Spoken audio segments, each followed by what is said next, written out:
और ये देखें जी हमारे पास मैप भी मौजूद है और मैप का कलर हमें बता रहा है कि जितना ज़्यादा डार्क कलर होगा, डार्क ब्लू कलर होगा जितना ज़्यादा, उस प्रोविंस का आउटस्टैंडिंग बैलेंस उतना ही ज़्यादा है। आप देख सकते हैं कि सबसे ज़्यादा जो डार्क कलर है वो बलूचिस्तान का है, क्योंकि इसका जो आउटस्टैंडिंग है वो यहाँ पे भी आ रहा है क्वेटा का, वो 943 है। सबसे ज़्यादा आउटस्टैंडिंग जो है वो क्वेटा का है, जो कि प्रोविंस बनता है बलूचिस्तान।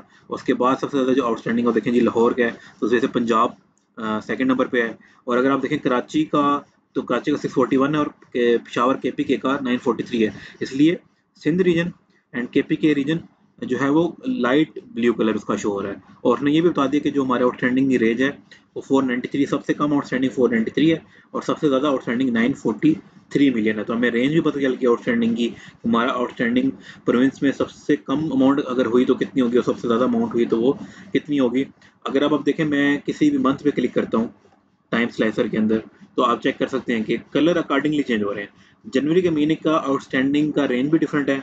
जनवरी के महीने के आउटस्टैंडिंग रेंज 3.8 मिलियन से 18.6 मिलियन है। और अगर मैं फरवरी का करूं तो फरवरी की जो आउटस्टैंडिंग रेंज है वो 4.6 मिलियन से 29.6 मिलियन है। और आप देख सकते हैं कि बलूचिस्तान सबसे ज़्यादा उसमें डार्क ब्लू है, क्योंकि बलूचिस्तान का जो आउटस्टैंडिंग है फरवरी के महीने का वो सबसे ज़्यादा है। उसके बाद इस्लामाबाद ये छोटा सा बना आ रहा है। और अगर मैं मार्च पे क्लिक करता हूँ तो मार्च में देखें जी कलर उसके हिसाब से चेंज हो रहे हैं। अप्रैल में भी कलर चेंज हो रहे हैं। अब अप्रैल में देखें सबसे ज़्यादा डार्क कलर किसका है, वो पंजाब का, क्योंकि पंजाब का जो आउटस्टैंडिंग है लाहौर का वो सबसे ज़्यादा है एज़ कम्पेयर टू कोयटा भी। कोयटा का 528 है तो लाहौर का 624 है। इसलिए देखें उसने ऑटोमेटिकली पंजाब को सबसे ज़्यादा डार्क कर दिया। तो ये चेक करें कि हमारे पास अब जो मैप का ग्राफ है वो भी इंटरेक्टिव वे में शो हो रहा है कि जितना ज़्यादा आउटस्टैंडिंग होगा जिस प्रोविंस का, तो वो उतना ही ज़्यादा डार्क हो जाएगा। और मैं अगर मंथ पे क्लिक करता जा रहा हूँ तो हर मंथ का देखें आउटस्टैंडिंग डिफरेंट है। अब देखें ना, जैसे मई में पंजाब उतना डार्क नहीं है जितना अप्रैल में था। अगर मैं अप्रैल में क्लिक करता हूँ, अप्रैल में देखें पंजाब ज़्यादा डार्क है, जबकि मई में पंजाब उतना डार्क नहीं है। मई में जो ज़्यादा डार्क है वो बेसिकली बलूचिस्तान है, क्योंकि कोयटा का सबसे ज़्यादा आउटस्टैंडिंग है। तो देखिए जी मैं क्लिक करता जा रहा हूँ, उसके अकॉर्डिंगली मेरा मैप भी चेंज होता जा रहा है। मंथ पे क्लिक करता जा रहा हूँ तो मेरा मैप का कलर चेंज होता जा रहा है और मुझे मालूम होता जा रहा है कि हर मंथ में सबसे ज़्यादा आउटस्टैंडिंग किस सिटी एंड प्रोविंस के थे। सेम अगर मैं चाहता हूँ नहीं जी मैं सिर्फ लाहौर पे क्लिक करूँ, अब मैं लाहौर पे क्लिक कर रहा हूँ तो ये देखें जी पंजाब का पूरा मैप शो हो गया और मुझे ओवरऑल पता चल गया कि लाहौर का 894 मिलियन का आउटस्टैंडिंग है। इस पर मैं इसको अनटिक करता हूँ, ये पूरा का पूरा हमारे पास अगेन पूरा का पूरा ग्राफ मैप शो हो चुका है और मैप अपने आप को खुद रिप्रेजेंट कर रहा है कि बलूचिस्तान सबसे ज़्यादा डार्क है तो बलूचिस्तान का आउटस्टैंडिंग सबसे ज़्यादा है। तो आप चेक कर सकते हैं कि जी हमारा अब जो मतलब पूरा डैशबोर्ड है उसके अंदर मैप भी है और मैप भी इंटरेक्टिव है। हालांकि अगर आप इसको टेक्निकली पूरा देखना चाहें और इसको खुद अप्लाई करना चाहें तो पिवट टेबल के अंदर करंटली ऑप्शन नहीं है कि आप पिवट टेबल की मदद से मैप लगा सकें। लेकिन अगर आप जुगाड़ी आदमी हैं, अगर आपको जुगाड़ आती है कि आप चीज़ों को खुद से लिंक करा सकते हैं और आपका थोड़ा सा माइंड क्रिएटिव है तो फिर ये मैप बड़े आसानी से लग सकता है। अब ये कैसे लगता है इस वीडियो में हम ये सीखेंगे। मेरा नाम है जी तलहा महमूद और आज की वीडियो में हम ये सीखेंगे और अपने डेटा को प्रेजेंटेबल बनाएंगे कि कैसे हम अपने डैशबोर्ड के अंदर मैप को भी प्रेजेंट कर सकते हैं, ताकि जो हमारा व्यूअर है, जो हायर मैनेजमेंट है, जब उसको देखे एक तो वो बहुत ज़्यादा इसको अप्रिशिएट भी करेगी और वो हमारा डेटा, हमारा जो प्रेजेंटेशन है वो ओवरऑल बहुत अच्छी हो जाएगी। इसलिए मैंने क्या किया, मैंने मैप को कर दिया डिलीट। डिलीट इसलिए किया ताकि हम लोग खुद से अब इस मैप को लगाते हैं। तो मैंने इसके लिए ना एक पिवट टेबल बनाया था और हम एक काम करते हैं कि उस पिवट टेबल को भी डिलीट कर देते हैं, बिल्कुल सिरे से सीखते हैं। अब ये तमाम डेटा है रॉ, देखें ये रफ डेटा, इस रफ डेटा के ऊपर बेसिकली ग्राफ भी बना हुआ है, मैप भी बना हुआ है। तो अंदाज़ा लगाएं कि रफ डेटा को अगर आपको एक्सेल अच्छा यूज़ करना आता है तो जितना मर्जी रफ डेटा हो आप उसको बड़े अच्छे और प्रेजेंटेबल फॉर्म में कन्वर्ट कर सकते हैं। इस तमाम डेटा को मैंने सेलेक्ट किया, देन मैंने इंसर्ट पे जाके पिवट टेबल पे क्लिक किया, ओके पे क्लिक किया। अब देखें बेसिकली मुझे क्या चाहिए, मुझे चाहिए कंट्री। अब एक चीज़ आपने याद रखनी है कि जब आपने मैप लगाना है तो मैप के लिए कंट्री का होना लाजमी इसलिए है ताकि जो आपका एक्सेल है वो आराम से उसको जज कर ले, आराम से उसको गेट कर ले। अगर आप उसको कंट्री का नेम ही बताएंगे तो उसके लिए बड़ा मुश्किल हो जाएगा। वो शायद हो सकता है कि सही नेम को ना ना उठाए, बेसिकली वो सही तरह से कंट्री को ना उठा पाए। तो इसलिए बेहतर है कि आप अपने जब भी मैप लगाने जा रहे हैं तो आप कंट्री नेम भी साथ दे दें, ताकि एक्सेल के लिए आसानी हो जाए कि वो आराम से मालूम कर ले कि ये जो स्टेट्स हैं, ये प्रोविंस हैं, ये किस कंट्री से रिलेट करते हैं। अच्छा, secondly one of the main tip ये है कि जो मैप है करंटली एक्सेल के अंदर, वो उसके लिए जो है प्रोविंस ज़्यादा एक अच्छा टूल और एक अच्छा समझने के एक अच्छी बेसिस है। अगर आप सिटी का नाम देंगे, सिटी के नेम से वो नहीं उठाता, सिटी के नेम को सही तरह जज नहीं कर पाता और सही तरीके से वो अपने मैप अप्लाई नहीं हो पाएगा। लेकिन अगर आप प्रोविंस का नाम देंगे तो there is a high probability कि वो उसको मैप को आराम से वो गैस भी कर लेगा और उस गैस की बेसिस पे वो आपको पूरा का पूरा मैप डिज़ाइन करके दे देगा। अब जो करंट बेसिस है वो कलेक्शन भी मैं कर सकता हूँ कि कलेक्शन के हिसाब से मैप ज़्यादा या कम डार्क हो जाए, लेकिन ज़्यादा बेहतर बेसिस मेरा ख्याल से ये है कि हम आउटस्टैंडिंग के बेसिस पे कर लेते हैं, क्योंकि मैनेजमेंट का सबसे ज़्यादा जो कंसर्न होता है वो आउटस्टैंडिंग बैलेंस पे होता है। और इन तमाम को हम लोगों ने क्या किया, फॉर्मेटिंग कर ली। अच्छा, अब बेसिकली ये चेक करें कि मैं ऐसा करता हूँ कि ग्रैंड टोटल की ज़रूरत नहीं है, तो ग्रैंड टोटल में मैंने राइट क्लिक किया और यहाँ पे आके क्लिक कर दिया रिमूव ग्रैंड टोटल पे। जैसे ही मैं लेफ्ट क्लिक करूँगा तो ग्रैंड टोटल मेरा ख़त्म हो चुका है। अब एक और चीज़ मुझे करनी है कि देखें ये जो तमाम प्रोविंस के नेम आ रहे हैं तो पाकिस्तान ओवरऑल लिखा आ रहा है, तो इट्स बेटर कि मैं इस पर राइट क्लिक करूँ और देन मैं जाऊँ फील्ड सेटिंग पे क्लिक किया, देन लेआउट एंड प्रिंट पे क्लिक किया, then show item label in tabular form पे क्लिक किया and repeat item label. Repeat item label से ये होगा कि वो जो पाकिस्तान लिखा आ रहा है वो बार बार लिखा आ जाएगा। अब जैसे ही मौके पे क्लिक करूंगा तो ये पाकिस्तान देखें जी बार बार लिखा आ गया, ताकि मैप को जब मैप इस पे लगे तो मैप इजी हो जाए, मैप आराम से गैस कर ले कि ये जो प्रोविंस है ये किस कंट्री से रिलेट करता है।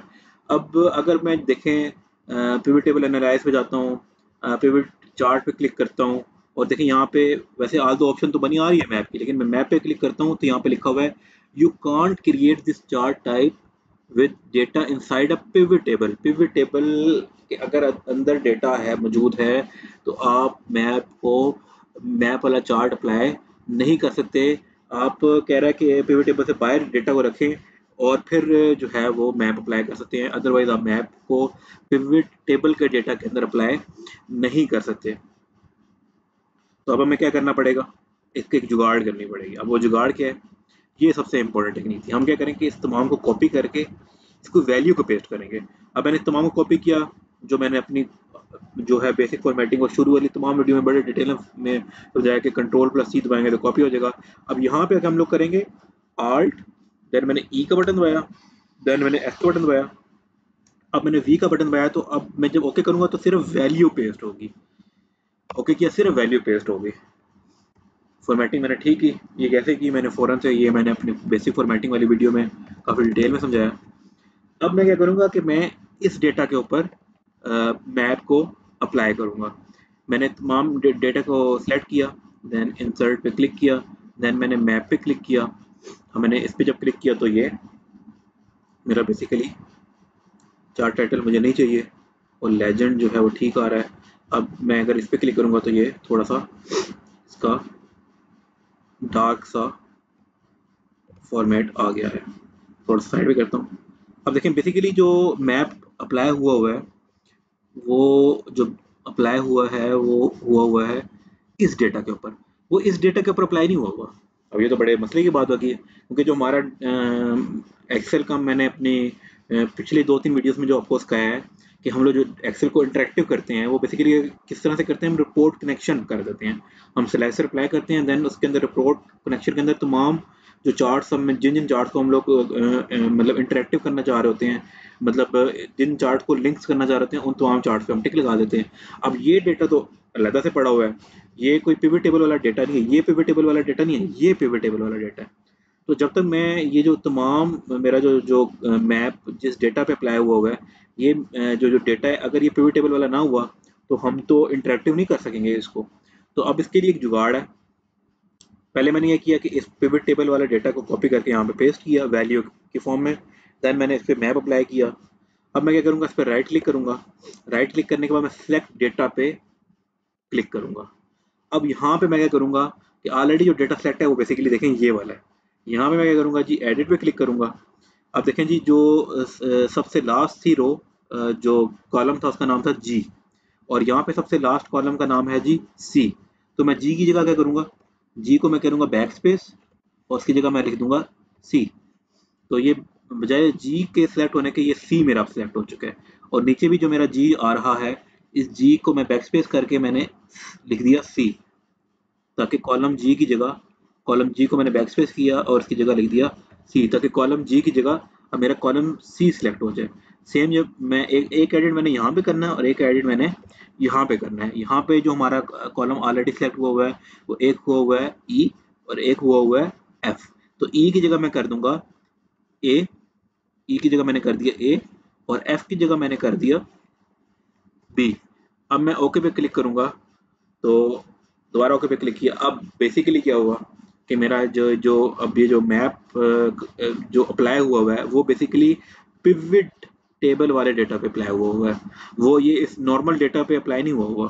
पिवट टेबल का जो डेटा है उसी पे मेरा मैप भी अप्लाई हुआ है। तो इसको मैं ऐसे करता हूँ, इसको पीछे मैं डिलीट कर दूँ तो मुझे कोई फर्क नहीं पड़ेगा। इसको मैं चार्ट में करता हूँ, इस चार्ट को मैं कट किया कंट्रोल एक्स से और जहाँ पे मेरा डैशबोर्ड है इधर आके मैंने इसको पेस्ट कर दिया। और इसको पेस्ट करने के बाद हम करते हैं थोड़ा सा इसको बड़ा कर देते हैं जी। इसको मैंने थोड़ा सा बड़ा कर दिया ताकि अच्छे से प्रेजेंट हो जाए। अब मैं क्या करूँगा जी, वो जो मैंने नया पिवट टेबल लगाया था उसको मैं चेक करूँगा कि वो तमाम, अब देखें ये बेसिकली इस पर टिक नहीं लगा हुआ। इस पर टिक लगाऊंगा तो ये मेरा मैप भी और मेरा लिंक हो जाएगा इस स्लाइसर के साथ। मैंने टिक लगाया, इस पर ओके किया, यहाँ पे आके मैंने राइट क्लिक किया और इधर भी मैंने टिक लगाया। जो भी नया मैंने पिवट टेबल बनाया था तो नाम पिवट टेबल 1 है, तो नाम भी चेंज कर सकते हैं आप। ओके पे क्लिक किया, राइट क्लिक किया, रिपोर्ट कनेक्शन पे क्लिक किया और जो भी सबसे नया मेरा पिवट टेबल था जिसकी बेसिस पे ये मैप बना हुआ है उस पर मैंने टिक लगाया ताकि ये कनेक्ट हो जाए तमाम स्लाइसर के साथ, सिटी नेम के साथ भी। रिपोर्ट कनेक्शन पे क्लिक किया और जो नया पिवट टेबल है इसको टिक करके ओके किया। बाकी पिवट टेबल ऑलरेडी कनेक्टेड थे, मेरी जो पुरानी वीडियो है उसमें मैंने डिटेल में बताया कि कैसे कनेक्ट करते होते हैं। अभी सिर्फ एक जो नया पिवट टेबल है वो कनेक्टेड नहीं है, उस पर टिक लगा के मैंने ओके किया। अब ये नया पिवट टेबल जिसकी बेसिस पे ये मैप बना हुआ है वो भी मेरा कनेक्ट हो चुका है। ऑल दो एक्सेल ने ऑप्शन नहीं दी हुई थी कि हम पिवट टेबल वाले डेटा पे मैप नहीं लगा सकते, लेकिन जुगाड़ करके हम लोगों ने लगा लिया। अब मैं अगर किसी भी मंथ पे क्लिक कर रहा हूँ तो आप चेक कर सकते हैं जी मेरा ग्राफ उसके अकॉर्डिंगली ही चेंज होता जा रहा है। अब जिस तरह अप्रैल में सबसे ज़्यादा आउटस्टैंडिंग पंजाब का है, बेसिकली लाहौर का, लेकिन मार्च में अगर मैं क्लिक करता हूँ तो मार्च में सबसे ज़्यादा आउटस्टैंडिंग बेसिकली बलोचिस्तान का है, कोयटा का। इसको मैं जब यहाँ पे क्लिक करूँगा तो ये मेरा फ़िल्टर ख़त्म हो जाएगा। तो अब आप देख सकते हैं कि जी मैं अगर लाहौर पे क्लिक कर रहा हूँ तो मेरा मैप सिर्फ पंजाब का शो हो रहा है। कराची पे क्लिक कर रहा हूँ तो मेरा मैप सिर्फ सिंध का शो हो रहा है। पेशावर पे क्लिक कर रहा हूँ तो मेरा मैप सिर्फ KPK का शो हो रहा है और मुझे उसकी आउटस्टैंडिंग बैलेंस की भी अमाउंट यहाँ पे लिखी आ रही है, यहाँ पे भी लिखी आ रही है। यहाँ पे हर ओवरऑल सारा आ रहा है कि कितना रिसीवेबल था, कितने पैसे ले लिए, कितने पैसे लेने वाले हैं, हर महीने में कितना कितना कैश आया, क्या क्या पूरा उसका रिदम चला कैश का, कि हर महीने कितने कितने हमारे पास कैश आता गया। सेम अगर कराची पे क्लिक करूंगा तो कराची में हर महीने कितना कितना हमारे पास कैश आया और अभी ओवरऑल आउटस्टैंडिंग कितना है। और अगर मैं क्रॉस करके अगर मैं देखें जी किसी के नेम पे क्लिक करता हूँ तो मुझे पता चल जाएगा। देखिए मैंने ये मोहम्मद हसनैन पे क्लिक किया तो मुझे मालूम हुआ मुझे मोहम्मद हसनैन है ये पंजाब के प्रोविंस से रिलेट करता है, बेसिकली लाहौर से। ये जो है इसका फेज नंबर 7 है और सिटी नेम लाहौर है और ये जो प्रोविंस है वो पंजाब बनता है। रानी जो है वो इस्लामाबाद, उसका फेज 3 बनता है। तो मैं देखें किसी नेम पे भी क्लिक कर रहा हूँ तो उसके नेम के अकॉर्डिंगली भी क्या हो रहा है, उस नेम के अकॉर्डिंगली भी प्रोविंस भी चेंज होता जा रहा है, फेज नेम भी मुझे पता चलता जा रहा है और सिटी का नेम भी मालूम होता जा रहा है। तो मेरा देखें कि मैप भी इंटरेक्टिव हुआ है कि मैं किसी भी स्लाइसर में किसी भी मंथ पे क्लिक करूं, सिटी पे क्लिक करूं तो इसके अकॉर्डिंगली मेरा मैप भी चेंज होता जा रहा है। तो ये देखें जी हमारे एक बड़े मज़े का कि हम लोग सिर्फ किसी भी सिटी पे क्लिक कर रहे हैं तो मैप चेंज हो रहा है, हम लोग किसी भी मंथ पे क्लिक कर रहे हैं तो हमारा मैप चेंज होता जा रहा है और हमारा मैप भी बेसिकली इंटरेक्टिव बना हुआ है। और ये पिवट टेबल ने ऑप्शन नहीं दी हुई थी, लेकिन मेरी करंट वीडियो में मैंने आपको बताया कि एक जुगाड़ है, इस जुगाड़ के ज़रिए से आप अपने मैप को भी इंटरेक्टिव बना सकते हैं। मैं उम्मीद करता हूँ कि आपको आज की वीडियो पसंद आई होगी। अगर आपको आज की वीडियो पसंद आई है तो काइंडली इसको लाइक करें इस वीडियो को शेयर करें ताकि वो तमाम लोग जो कि इसी तरह का देखें। बेसिकली डेटा कितना रफ था, ये रफ डेटा था, और इस रफ डेटा को हम लोगों ने कितने प्रेजेंटेबल फॉर्म में कन्वर्ट कर लिया कि इसमें मैप भी लग चुका है, इसमें हमें हर महीने की कैश फ्लो भी मालूम हो रही है, हमें क्लिक कर रहे हैं किसी भी नेम पे तो हमें पता चलता जा रहा है कि वो किस सिटी का है, किस फेज का है। तो ये देखिए तमाम चीज़ें हम उस रफ डेटा से निकाल रहे हैं। तो काइंडली इस तरह का अगर आपको भी कोई सिचुएशन फेस करनी पड़ रही है, और अगर आपको पिवट टेबल नहीं आता तो इस वीडियो की मदद से आप सीखें, उसको अप्लाई करें ताकि आपकी ज़िंदगी भी आसान हो, और अगर आप किसी को प्रेजेंट करेंगे डेटा तो वो भी बड़ा खुश होगा और उसके सामने तमाम चीज़ें समराइज फॉर्म में उसको मिल रही होंगी। बहुत बहुत शुक्रिया।